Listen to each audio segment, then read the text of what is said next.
Hello guys! For today's video ay magtatanim po ako ng roses.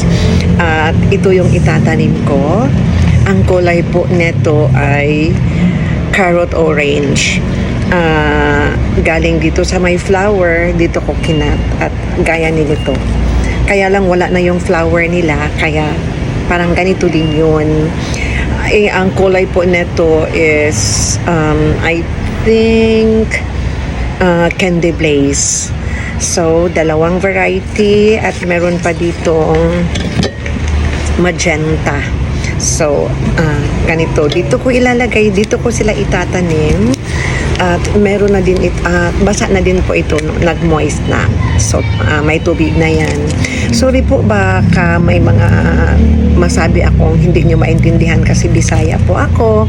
So, i-comment nyo lang po kung hindi nyo naintindihan at itanong nyo lang po.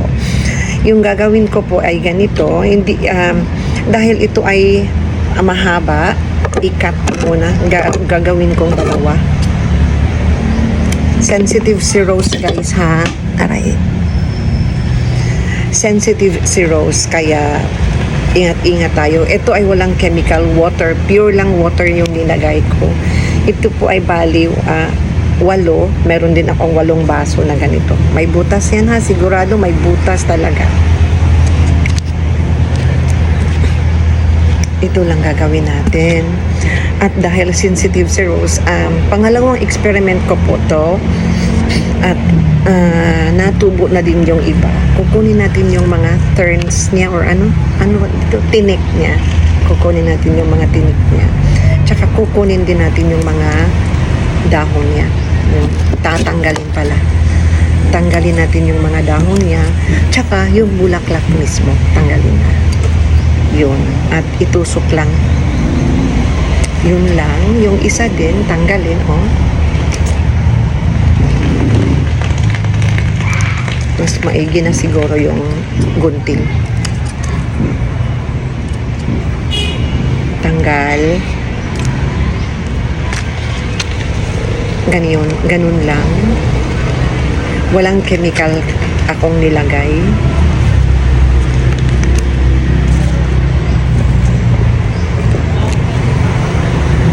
Tinatanggal ko din yung mga tinik guys. Kasi sabi ng kaibigan ko, yung tatanggalin po yung mga tinik kasi ay, hindi ko na lang yung tatanggalin, parang may suloy na ano kaya tawag dito sa Tagalog, yung parang may tumubo na ba, diretso ko na din yan.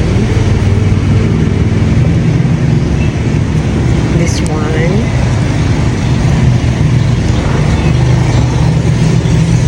parang kakainin din ng mga ano ba, ng mga tinik ba ang pagka hindi mo tinanggal yung nutrients ng lupa.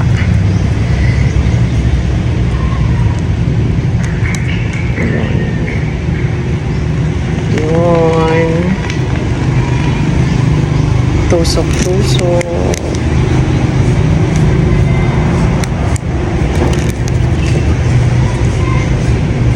Meron pa dito.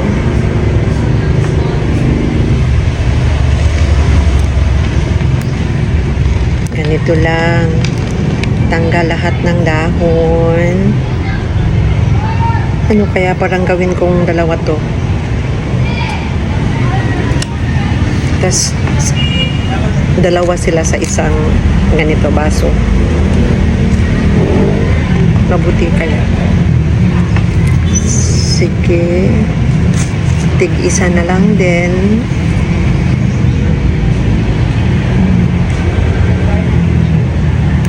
Tanggal tinik.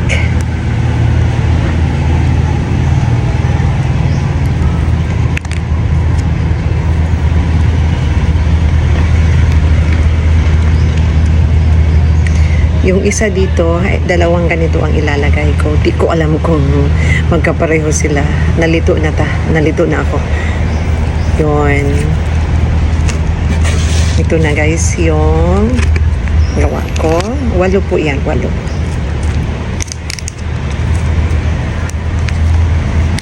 Para para hindi masyadong na aalog sila.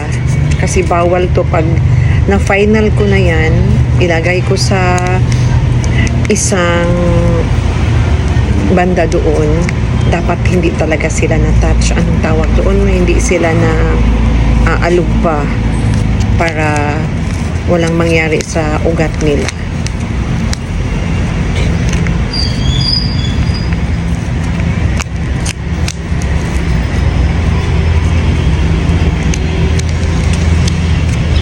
Ito yung dalawa. Anyway, pag inilagay naman ito sa pot, separate naman yun. Diba po? Ay, meron pa. Sayang ka naman. So, ilagay kita kahit saan.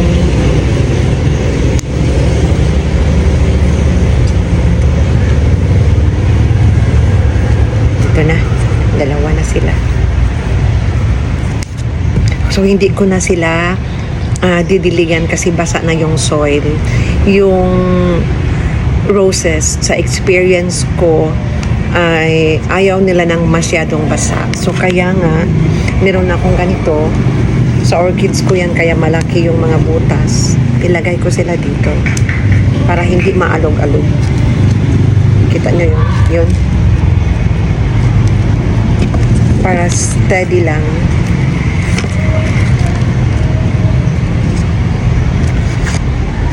Papakita ko sa inyo.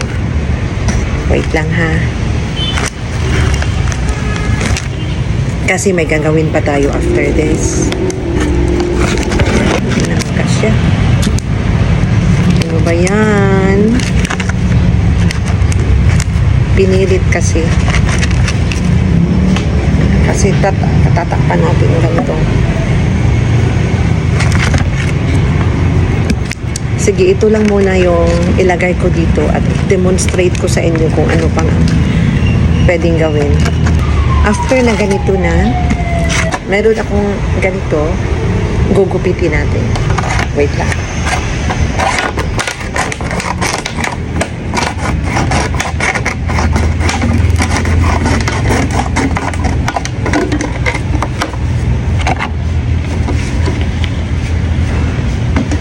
Tapos, tatakpan yan. Apat lang. Para pasok sa apat nito.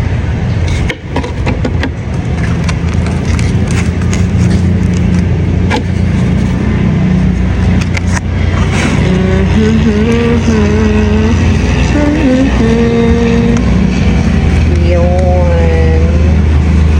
Tatlo lang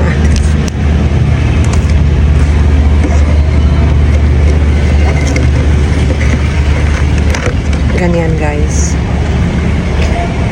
para mag-moisture yung ilalim.